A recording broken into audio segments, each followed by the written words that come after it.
Hi, I'm Rachel, and this is my AM reading video for Friday, May 21st, 2021. Though, as usual, I'm inching into Saturday. I have a couple of books, or snippets of books, to talk about.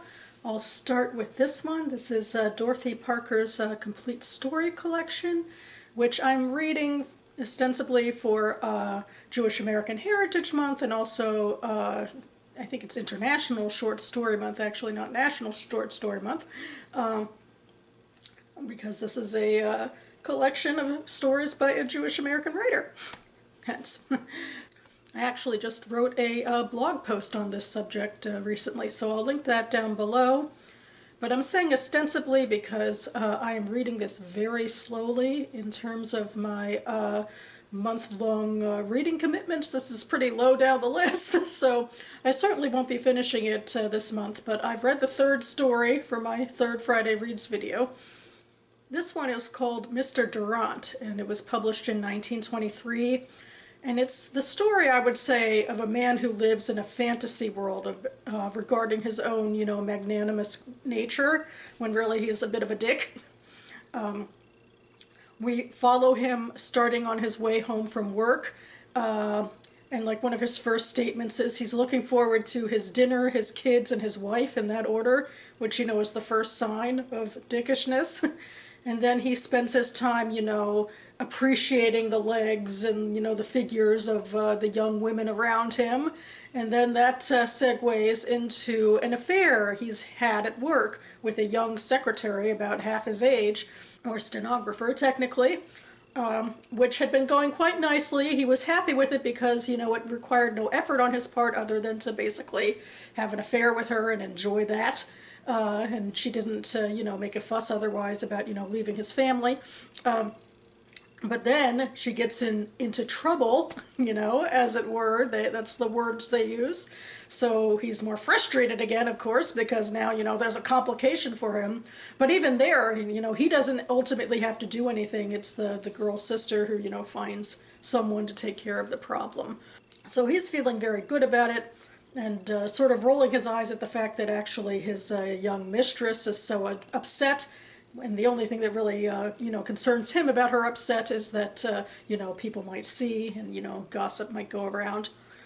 Anyway, at least the problem's taken care of and so forth. And so he comes home that evening after his ride and finds that his kids have adopted a dog, basically, just a mutt who came up to the door in the rain or what have you.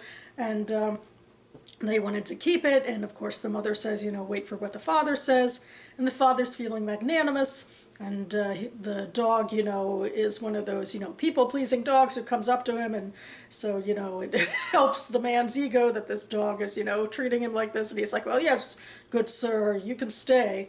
And so the children are happy, but then the mother lets slip that the dog is actually a female dog, and the man's,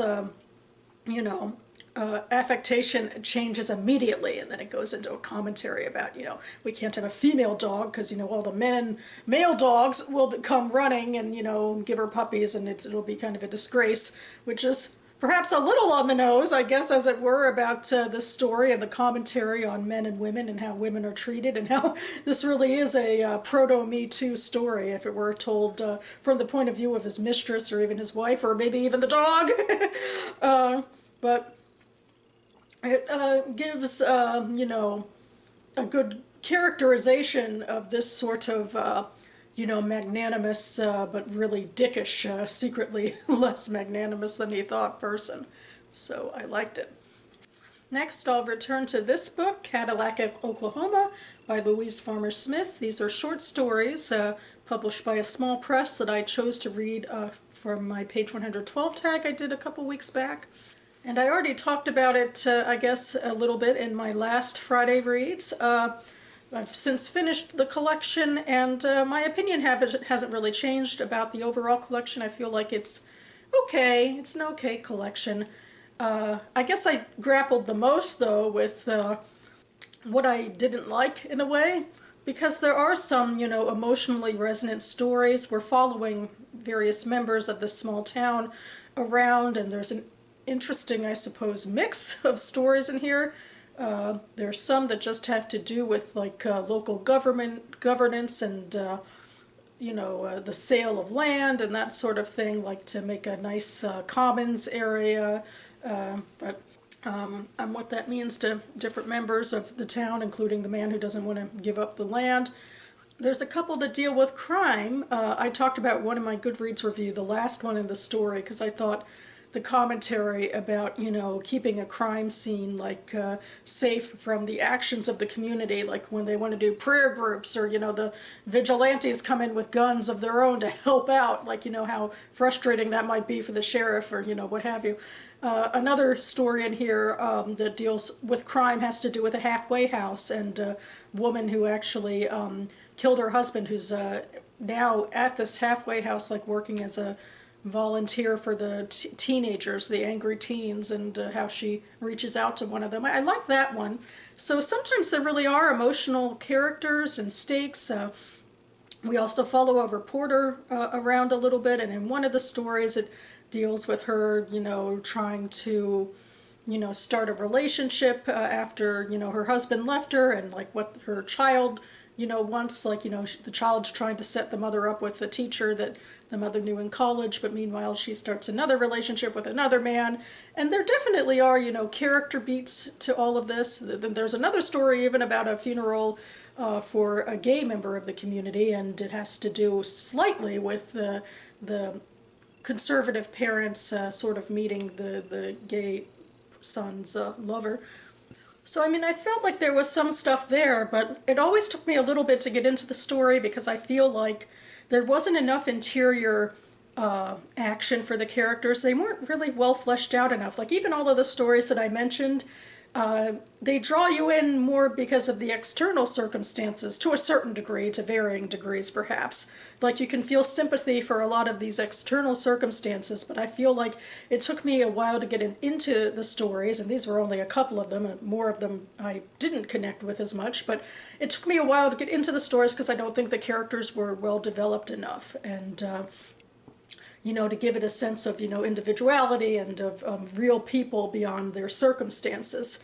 And for a while it was a little just gossipy, and I just had to, like, ride the waves for a bit until, like, all of the gossip of the story cooled off a little and I could remember names and circumstances. So I guess that was, maybe it's a little harsh. There's a set of stories in here told by a child, which I guess I'm the least happy with, because it really is just pure gossip, and the child herself has no personality or no sense of self, and she's just sort of a gossip reporter for what's going on with her family. So yeah, I feel like I'm being harsh just bringing all of this up, but I suppose it all comes down to it being mediocre, because there was promise in here certainly, but it didn't fully hit the mark for me. Next, I'll return to a story that definitely hit the mark for me. Well, this is technically a new one, but it's part of a series that I talked about last week as well. This is ABADDON'S Gate, which is book 3 of the Expanse series, which I've been listening to these past couple of months on audio. Although first, what I've been doing for the past several years is watching the TV adaptation on Sci-Fi and Amazon. And the adaptation, which I love, certainly colors my opinion of the books, but I really do love the books, and I love what they brought to the show, but I also love some of the specifics of the books themselves. And this book in particular, I think there's a lot in a very thematic way that is similar, very similar. It hews very closely to the adaptation, but then in terms of characters, things are slightly different than they appeared on screen, or significantly different even. But to give a vague summary, since this is book 3, we're in the 24th century, we're in our galaxy where so far Earth has colonized Mars, which is then broken away to be independent, and then we got a technology where we could go even farther and start mining the outer planet areas and the asteroid belt for our use, and people live out there now, and this is a very scientifically sort of accurate telling of what would be going on. There's no hyperdrives, and people's physiologies are very affected by where they were born and where they grew up. So, people in the belt versus people on Mars and people on Earth are physiologically different from one another. And there's also, you know, political divides, as you do, as humans do, and we're just living in the world, and we come across this alien technology that just happens to be, you know, orbiting Saturn on one of Saturn's moons, Phoebe. And in the last few books, humans, you know, having learned that, you know, there's an alien life out there that actually, you know, has come rather close to us, so, you know, it's terrifying and exciting, but basically we need to be prepared for it, and let's make this thing into a weapon. And guess what? That doesn't really turn out so great overall, and it inflames tensions between people that, you know, don't want to be, you know, used as guinea pigs, or, you know, basically, you know, that making things into war weapons tends to inflame tensions, and that's what a lot of the first two books are about. But meanwhile, this proto-molecule has its own agenda, and for the past two books in the background, it's been doing its own thing. It's basically been taking all sort of matter, that's biomass, that's been thrown at it, and sort of like absorbing it into itself to try to teach itself things and to build something new using biomass, including, of course, humans. And at the end of book two, it's finally ready to sort of build its own thing. So it's on its way at the end of book two to build its own thing. And in book three, this book, it does build something. It builds a ring, a transportation ring, basically, like near Uranus. And it's just opened up. And so now the humans are deciding maybe let's, you know, stop fighting again and get along and see what's going on, you know, through this ring, this transportation ring. So everybody's sending delegates to try to see what this ring is about, and we're following four POVs. We're following Holden, who is our ostensible main character. He is the captain of the ship Rocinante and has had a lot of huge dealings when it has to do with the proto-molecule and its progress through human civilization. And he also has done his part to inadvertently start but then try to stop wars based on his actions. And he is being actually haunted by the ghost of a former character, Miller, who died within one of a space station that was infected by the proto-molecule. And now Miller is back, or somebody perhaps using Miller, an alien force, to, you know, using Holden to get something out of him. Then we are following a woman called Melba, who is also connected to the other stories, in that, you know, the stuff that Holden was involved in very much affected her family. Her father was one of the corporate goons who, you know, greenlit, you know, turning this into a weapon and, you know, using it against people. And then he was the head of a major corporation, and it was all going well for him until Earth, you know, the Earth and everyone else decided, hey, these are war crimes and you're going to go to jail and your money is going to be taken from you. And so it really affects the family significantly. And so Melba has some beef to settle, and that's how she starts her story, is, you know, she's going to the rings not out of some sense of awe and wonder, but to settle beef with Holden particularly. Our next character is Anna, who is actually a Methodist preacher who is has a congregation on Europa. You know, we've expanded to different places, but she's called up by her community to be a representative, because Earth has gotten together religious and artistic people to go to the ring to, you know, be among the people who decide what's going to happen next, or if we have alien contact, to be there for that, I guess, to represent that part of humanity, which I loved. I mean, it's slightly different how things work out in the books versus the show, but in both, it's very positive toward religion, which is something I feel like you don't see a lot in science fiction. I mean, not in a paternalistic sort of way, as in religious people are the best people or anything, but most religious people, and certainly most characters in this book, are people who are always trying to do the right thing, even when they're misguided. There's always the idea of redemption in a way, which comes into play with some of these storylines. And it also makes sense to me that, you know, the religious community would be involved by this point, because, you know, we're talking about, you know, one of the most incredible, if not the most incredible event in human history, and we have to ask who we are in the world for our first alien contact. And so she handles a bit of that. And our final character is a man named Boole. He's very different from how things go on in the television show. He's taking on a role in the books that someone else does for him on the show, and he comes into the show in a very different capacity.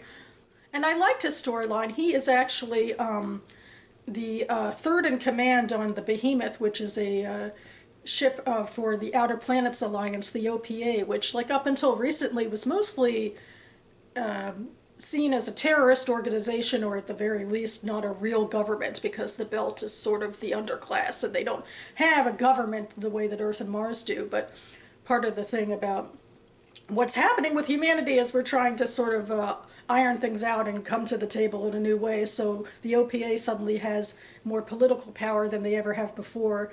And Boole, who's actually an Earther and not, you know, someone from the Belt, but he's connected to the Belt, he's that voice and the third in command on the ship, and is sort of, I guess, the most political voice about how these factions are working together under this new strange truce.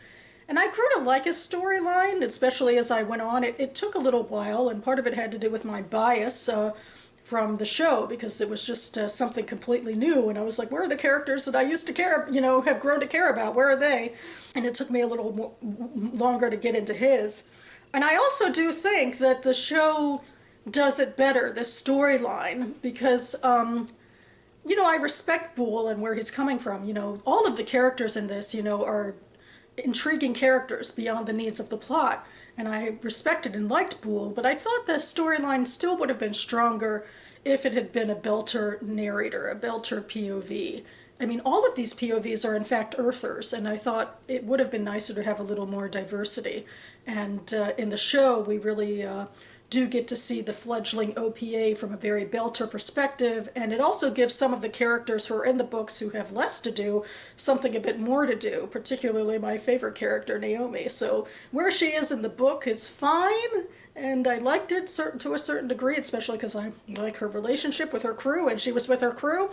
But at the same time, she has a lot more to do and a lot more personal development going on in the show at this point than she does in the books.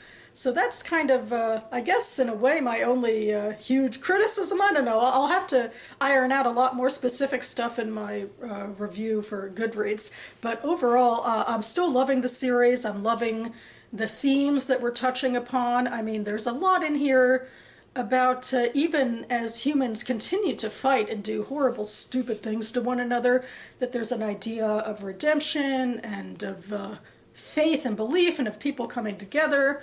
A big part in Anna's story is that she's ministering to people on the Earth ship, and one of the people at one point is saying bigoted things about Martians and Belters, and later on people come together more and her congregation grows, because actually there's Methodists on Mars and in the Belt too. Or maybe people who just, you know, want a unifying voice. So yeah, there's a lot of gripping questions in here, and in the background the protomolecule is doing its thing, and it's not quite as ominous yet as the paranoia of the worst actors acting against it in the human world, but, you know, it is still doing its own thing, and Holden is finding out more about it and, you know, telling the world as he does. And so we're going on to a new frontier here, into this ring system, which opens up humans into like a world of galaxies of possible inhabitable planets. So long, of course, as there's no dangerously malicious aliens lurking behind them, but I guess we'll have to see. The next book I have to talk about, or sliver of a book, I just started. This is Time and Difference in Rabbinic Judaism by Sarit, Kattan, Gribbetz. This is my nonfiction pick for Maybe Midrash Readathon, which is a readathon started by Steve Donahue and Jason from Old Blues Chapters and Verse, and Felicia and Rick McDonnell. They're challenging us to read one serious work of fiction and one serious work of nonfiction having to do with any world religion. So here's my nonfiction pick, and I've made a video about this in my fiction book, which I'll link down below. I wanted to at least start this before my Friday reads, just to sort of, you know, give an intro and a nod to the fact that I'm doing this project, and to, you know, give my thoughts. But that being said, I'm finding it very difficult, because this is a very philosophical book, and it's a very academic book, so the language can be a little bit stuffy, and I'm really only slightly into chapter 1 at this point. I've read the intro stuff, and now I'm into chapter 1, and I feel like with the type of reader I am, it probably would do better to just sort of absorb all of it before giving thoughts. But I read this specifically, I started it specifically right now just to at least give some thoughts on a Friday Reads video, and this is the one. So the major impetus of this book is to discuss the rabbis of late antiquity who are writing the Mishnah and the Talmud, the Babylonian and Jerusalem Talmuds. These are materials that rabbis were writing for over several centuries, but really got a huge start after the Roman diaspora and after most Jews were, forced away from Jerusalem and scattered to the rest of the empire, And this very much changed Jewish life, which used to be temple-based, and now there's no temple, and how do we deal with the question of God and God's time when it doesn't revolve around temple sacrifice and temple ritual? And so the rabbis are trying to maintain Jewish difference in, a dispersed community, and one of the ways they're doing that through the writings is to differentiate time, like when it's okay and when it's not okay to deal with Gentiles, specifically Romans, how to differentiate time between women and men, and how to differentiate time between like the sacred and the profane, basically what time belongs to God from in our diaspora worship and what time belongs to us. So we're in the very beginning stages of that right now. Gribbetz is talking a little about the irony in terms of, one of the things the rabbis do in some of these teachings is say don't have dealings with Gentiles around their ceremonies because they, will, if we're trading with them, they might be using, our money or so forth to, worship idols or that sort of thing. But in doing that and saying don't have dealings with Gentiles during their ceremonies, we have to be aware of their ceremonies and organize some of our time around it. So that's an interesting little paradox there. And I'm sure we'll be coming up with a few more of those at least as this book goes along. So yeah, I'm finding it intriguing, but it is kind of dense. It's academically written. It's definitely a small niche scholarship book. Like if you look on Goodreads, it has like 3 reviews total. So I am very much looking forward to getting into this. It will be, I think, a challenging read, but also an engaging one or an intriguing one. But I do have to put it down pretty much right immediately, and I'll come back to it later, because we have about a week left in the BookTube Prize quarterfinals, where I am acting as a judge for the nonfiction Group C ballot. And I still have a significant amount of reading to do for that project, including the entirety of this book. This is A Promised Land by Barack Obama. It is his latest memoir in a series of his writing, and this in particular covers his presidential years, or the beginning of them. I think this isn't even his first book to cover it, but this is the one I have to read. And on its own, it's also a little bit chunky, coming in at around 700 or so pages. So this, along with some other reading I have to finish up for the prize, is now my big priority for the rest of the month. Or at least until the 29th, when my ballot is due. And anyway, because this is an official thing I'm judging for, I'm not going to talk in more depth about my BookTube Prize books, because as a judge I'm supposed to stay mum about what I'm thinking about all of these books until the round ends. But if you want more information about the BookTube Prize, I will link to it down below. So that about covers it for me now.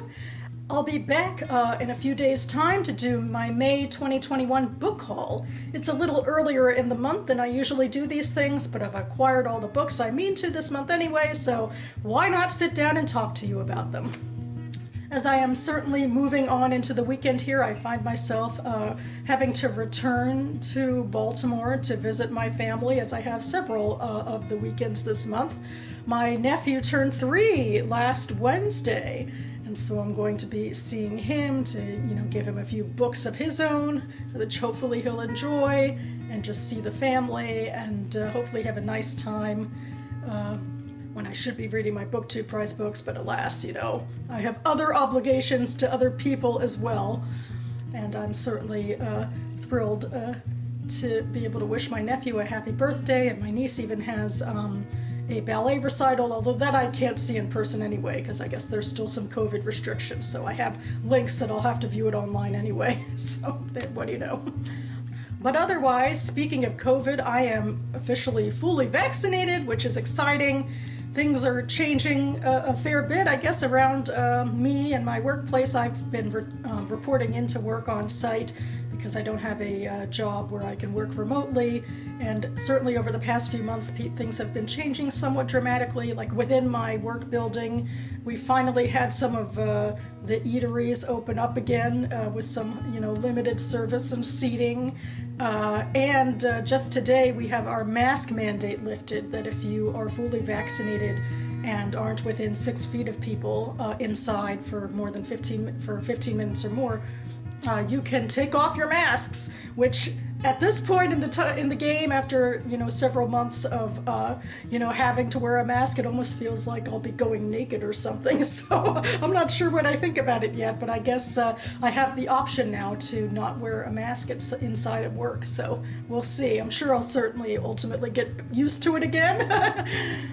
In the meantime, I know that a lot of people are hopefully finding that life is slowly going back to normal, but some people aren't in that position yet, but I hope that you are all remaining safe and healthy wherever you are.